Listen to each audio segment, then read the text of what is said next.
Hey friend, how are you? So, now yesterday we left off on progression and knowing that we should have evidence of change in our life. That's what progression is. And I used myself as an example yesterday with my writing. And not just my writing, but my life overall.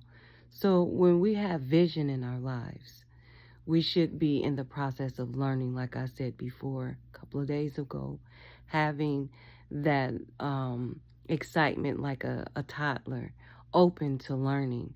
Because when we're open to learning, then we become accountable for what we know. And now that we are accountable for what we know, then we have to pay attention to what it is that we are teaching. So, what is it that you are teaching, friend? How are people following you? Because when you have vision, you become that source of what people are learning based on what you've learned. So now that you've become open to learning and now there's progression and change in your life, then that means you have become a teacher. So we can be a teacher of good or we can be a teacher of evil. So you have to place yourself in a position to where you can always clearly hear and see what it is that is happening in your life. Those obstacles that come that will cause us to sometimes become common to repeated behaviors. And those repeated behaviors can lead us down a negative path. And we don't want that. And, like I said, I'm 50 years old, so that makes me Generation X, right? So that means that I've birthed myself, Generation Y and Z.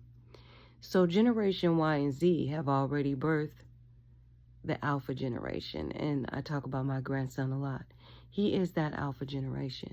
So what, as a generation, are you teaching this new generation?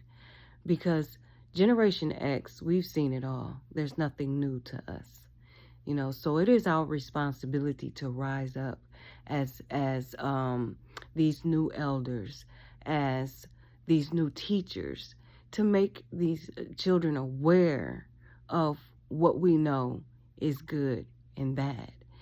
This world is coming way too fast, and that lets us know what time we're in. We're in our end time. And if this is alpha and we've already met our end with our children we've birthed, then that lets you know where we are. So what do you want to be remembered as? Who will you be remembered as? And what is it that you're teaching? Because you have a legacy to leave behind. And what will the Alpha generation say about you?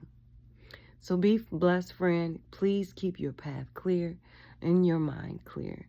Make sure you're listening to some of the greatest music that will keep you in alignment with God. And I know that we believe that God is always kind and always gracious. That He is. But He is also a just God. And He is the gangster of all gangsters. So when you think about God, you should start thinking along those lines as well. Because I even listened to one of my favorite rappers, Ball Greasy. Because see, Jesus is parting that sky like that song Ball Greasy say, coming through. Yeah, He coming through. So what is your life going to attest to when you see Jesus part that sky? Will you be going or will you be staying? Don't get left behind, friend. Keep your path clear. Have a good day.